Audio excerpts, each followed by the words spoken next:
नामदेव जी महाराज के नाना जी, नामदेव जी महाराज के नाना जी श्री वामदेव जी ठाकुर जी की सेवा करते थे।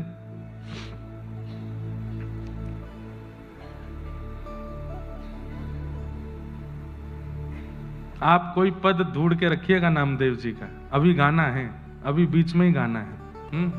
अब आ रहे नामदेव जी तो सुनाई देंगे। तो नामदेव जी के नाना जी, आपको पता है नामदेव जी के पिताजी नहीं थे। श्री नामदेव जी महाराज अकेली माता के पुत्र हैं। बाल अवस्था थी, मीराबाई जैसा चरित्र है कि जैसे मीराबाई बचपन में अपनी मां से पूछती थी कि मेरे पति कौन, तो मां ने कह दिया ये गिरधर गोपाल तेरे बींद हैं, तब से ही मान लिया कि ये मेरे पति हैं। ऐसे ही श्री नामदेव जी की जो माता जी थी उनको भी बाल्यकाल में ऐसा कह दिया ये ठाकुर जी ही तेरे पति हैं। इतना विश्वास प्रगाढ़ कर लिया कि पिताजी कह करके कहीं गए, महीनों बाद लौट करके आए, अभी थोड़ी कुमार अवस्था की थी और लौट करके आए तो क्या देखते हैं कि उनकी बालिका जो है वो 2-3 महीने की गर्भवती है। आकर के देख करके आश्चर्यचकित हो गए। उन्होंने पूछा तो नामदेव जी की माता जी बोली पिताजी आपने कहा था कि ये मेरे पति हैं, तो बस वो मेरे पति हैं, मैं उनकी गृहिणी हूं, उसी कृपा से हम दोनों का विवाह हुआ, उन्हीं की संतान गर्भ में है। जिन पिताजी ने बोला उन्हीं को विश्वास नहीं हुआ, वही कह रहे हैं ऐसे कैसे हो सकता है, ये तू झूठ बोल रही है, तू मेरे सामने झूठ बोल रही है, समाज क्या कहेगा, संसार क्या कहेगा, विवाह हुआ नहीं, तेरे गर्भ में बालक। पिताजी मैं झूठ नहीं बोल रही। लेकर के गए ठाकुर जी के सामने, बोले शपथ खा के बोल। ठाकुर जी की शपथ खा करके बोली मैं सत्य बता रही हूं, ये ठाकुर जी का ही प्रसाद है। पिताजी के रोम रोम कांपने, अब भी विश्वास हो तू झूठी शपथ खा रही है। तब आकाश से ठाकुर जी ने ही आकाशवाणी करके कहा ये झूठ नहीं बोल रही हैं, आपने इनको कहा कि मैं इनका पति, इन्होंने इतने भाव से मुझे पति माना, मैंने भी इनको पत्नी माना है और इनके गर्भ में जो बालक है वो मेरा ही अंश है। और वही उनके गर्भ से जन्मे, उनका नाम हुआ श्री नामदेव जी महाराज। ऐसे ठाकुर जी के परम भक्त श्री नामदेव जी। बचपन से ही 3 प्रकार के भक्त होते हैं बंधुओं। एक होते हैं साधन सिद्ध, एक होते हैं कृपा सिद्ध और एक होते हैं भक्त सिद्ध। 3 प्रकार के भक्त हैं। साधन सिद्ध कौन होते हैं? जो साधना करके भक्त बनते हैं, नाम जप करके, तिलक स्वरूप धारण करके, परिक्रमा करके, कथाएं सुन करके, भजन करके फिर भक्त बनते हैं, फिर उन पर ठाकुर जी की कृपा होती है। ये साधन सिद्ध हैं। दूसरे होते हैं कृपा सिद्ध। ये कृपा सिद्ध कौन होते हैं? जिन पर गुरुजन कृपा कर देते हैं। मतलब भक्ति इतनी नहीं है, साधना इतनी नहीं है, इतना नाम जप आदि नहीं है, पर गुरु प्रसन्न हो गए और गुरु ने प्रसन्न होकर के दृष्टि देख ली और बस आशीष दे दिया कि तू भक्त हो जा, बन गए भक्त। और ऐसी भक्ति उनके चित्त में आई। अनेक भक्तों की लीला ऐसी। रैदास जी इस प्रकार के भक्त, कबीरदास जी इस प्रकार के भक्त, गोस्वामी तुलसीदास जी इस प्रकार के भक्त। और एक होते हैं सिद्ध सिद्धा, मतलब वो जन्म से ही सिद्ध हैं, ना गुरु की कृपा है ना साधन है, वो जन्म से ही भक्त हैं और उनका प्रादुर्भाव दूसरों पर कृपा करने के लिए हुआ है। नामदेव जी कौन है? सिद्ध सिद्ध, ये जन्म से ही सिद्ध हैं। बचपन से ही भक्ति में इतनी रुचि। इनके नाना जी सेवा करते थे ठाकुर जी की, तो ये बाहर खड़े खड़े सोचते मुझे कब सेवा मिलेगी। एक दिन नाना जी से बोले मुझे भी सेवा। बोले तू अभी बालक है, अभी नहीं, थोड़ा बड़ा हो जा। थोड़े बड़े हो गए, बोले अब तो दीजिए। बोले अभी मैं हूं, जब तक मैं हूं तब तक मुझे करने दो, कभी मेरा कहीं आना जाना होगा तो ठाकुर जी की सेवा तुम कर लेना। अब तो वो हर दिन अपने नाना जी से पूछें आप कब जाओगे, आप जाओगे कब? नाना जी कोई काम नहीं है आपको, कहीं दूर चले जाओ, थोड़े पुण्य आदि हुआ हो, कहीं मैं सेवा करूं ठाकुर जी की।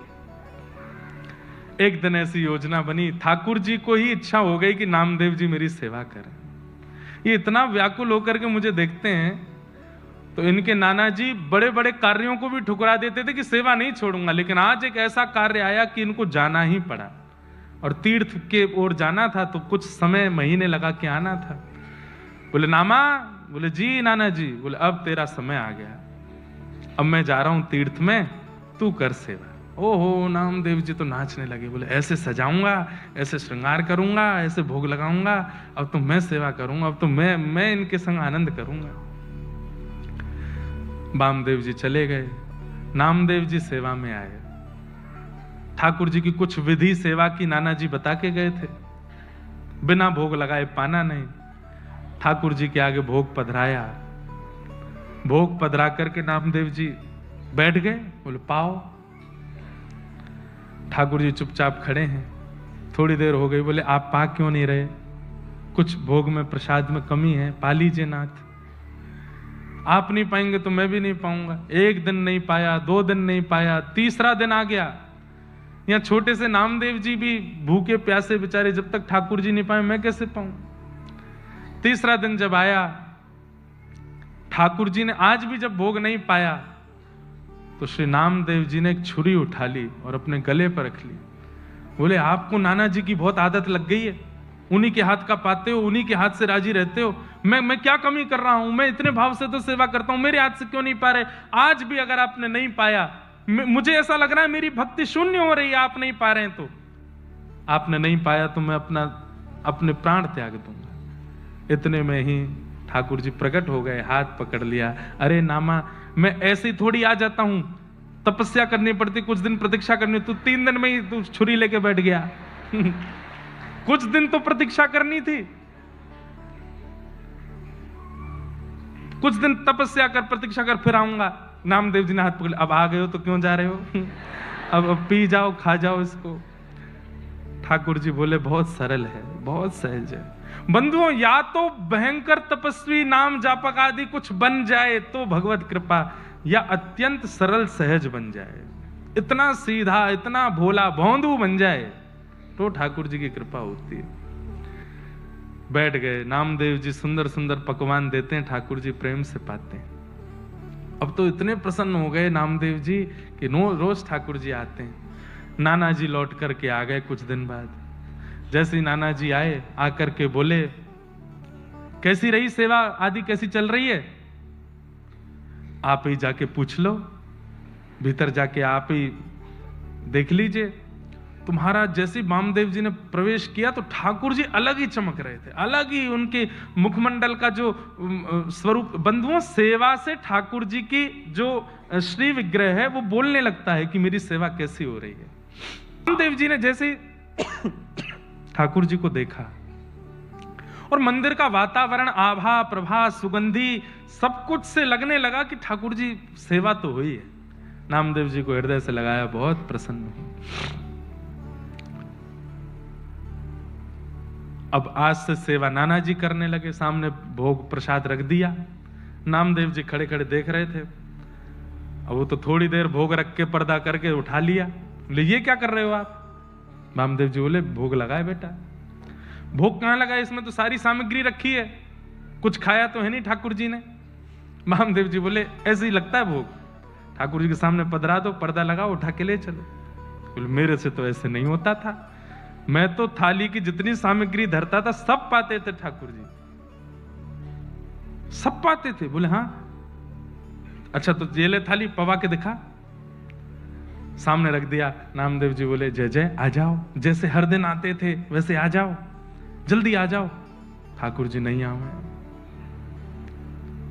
2-3 बार पुकारा, नहीं आए ठाकुर जी। तो नामदेव जी को पता था तरीका, फिर से छुरी लेके आए और छुरी लाकर के जैसी यहां से वामदेव जी परेशान हुए, ए नामा क्या कर रहा? इतने में तो ठाकुर जी का हाथ प्रकट हुआ, फिर पकड़ा। बोले तूने बढ़िया तरीका ढूंढा, बार बार छुरी रख लेता गले पे। हाँ, आप लोग नहीं करना ऐसा है ना। मुंबई में 4 लोगों ने छुरी रखी कथा सुन के, ऐसा नहीं करना। ये सुनकर के करने वाली बात नहीं थी ना, उन्होंने सुना थोड़ी था कहीं से, वो तो जिद थी उनकी अपने आप ही। ठाकुर जी बोले नामा तुझे मैंने बोला था ना, इतनी जल्दी प्रकट नहीं कराया कर मुझे, थोड़ी तो तपस्या, थोड़ा तो धैर्य किया कर, मुझे कितना कुछ छोड़ के आना पड़ता है, पूरा ब्रह्मांड का भार मेरे सिर पर है, सब कुछ देखना होता है, तू समझता ही नहीं है। बोले अच्छा ठीक है, नाना जी को दर्शन दो। नाना जी तो वैसे ही भाव विभोर खड़े बैठे सामने, इतना जीवन निकल गया, कभी ठाकुर जी नहीं देखे, बारे नामा तेने इतने दिन की सेवा में ठाकुर जी प्रकट कर दिए। ऐसे श्री नामदेव जी महाराज हमारे, ठाकुर जी तो आने को तैयार बैठे हैं, ठाकुर जी तो प्रकट होने को आज भी बैठे हैं। आपके प्रस्तुतिकरण में कहीं कमी है, आपकी सेवा में कहीं कमी है। भीष्म पितामह जैसी वो भावना, वो सेवा बने, नामदेव जी जैसी वो सेवा बने तो ठाकुर जी आए।